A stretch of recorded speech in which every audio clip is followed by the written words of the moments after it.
Good morning friends. आज के आमी पाट शाक बानाबो बोले बागाने चले एसेছি पाट शाक तुलते। देखुन पाट शाकगुलो अनेक बड़ो बड़ो हये गेছে। এখন আমি পাট শাক তুলবো আর সঙ্গে এদিকে আমার লেবু গাছ আছে, লেবু গাছ থেকে লেবু তুলবো। মর্নিং গ্লোরি ফুলের গাছে দেখুন কত মর্নিং গ্লোরি ফুল ফুটেছে। আর আমার বাগানটা এখন বর্ষাতে পুরো ঘাসে ভরে গেছে। তা আমার ঘাসগুলো তোলার একটাও লোক পাচ্ছি না। লোক পেলে সব ঘাস পরিষ্কার করাবো। তাহলে আমি এখন শাকগুলো তুলে নিই।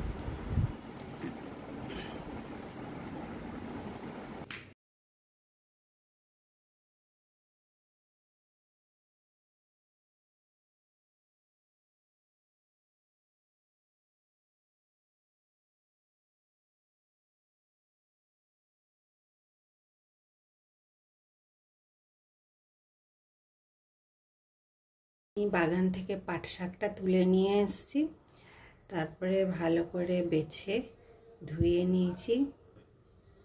আর এই শাকে কোনো সার দেওয়া নেই, পুরো অর্গানিক শাক।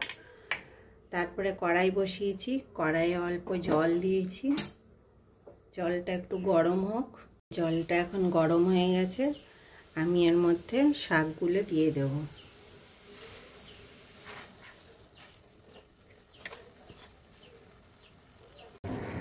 এবারে এর ভেতরে অল্প হলুদ দেব,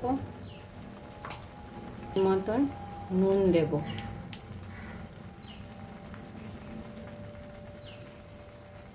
ঢাকা দিয়ে সেদ্ধ হতে দেব।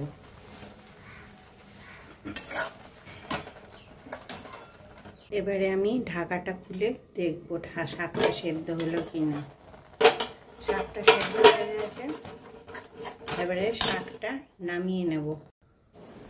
কড়াইয়ে আমি তেল দিয়ে দেব, তেলটা গরম হয়ে গেছে। এর ওপরে এখন আমি শুকনো লঙ্কা দেব। শুকনো লঙ্কাটা যখন ভালো করে বেশ কালো কালো হয়ে যাবে, একটা সেন্ট বেরোবে, তবেই বুঝবেন শুকনো লঙ্কাটা হয়েছে। এবারে আমি এর ওপরে অল্প পেঁয়াজ কুচি দেব আর অল্প করে রসুন কুচি দেব। এবারে রসুন লঙ্কা পেঁয়াজ ভালো করে লাল লাল হয়ে গেছে। এবারে সেদ্ধ করে যে শাক রেখেছিলাম সেটা ছোঁক মারব, দিয়ে দিলাম কড়াইয়ে। এবারে এটাকে ভালো করে ঘেঁটে ঘেঁটে মিশাতে হবে। আপনারাও এইভাবে একবার পাট শাকটা বানাবেন, পাট শাকটা বানিয়ে দেখবেন, খেতে এটা খুব টেস্ট লাগে। আর আমার চ্যানেলটাকে আপনারা লাইক শেয়ার সাবস্ক্রাইব করবেন, আমার পাশে থাকবেন। নমস্কার।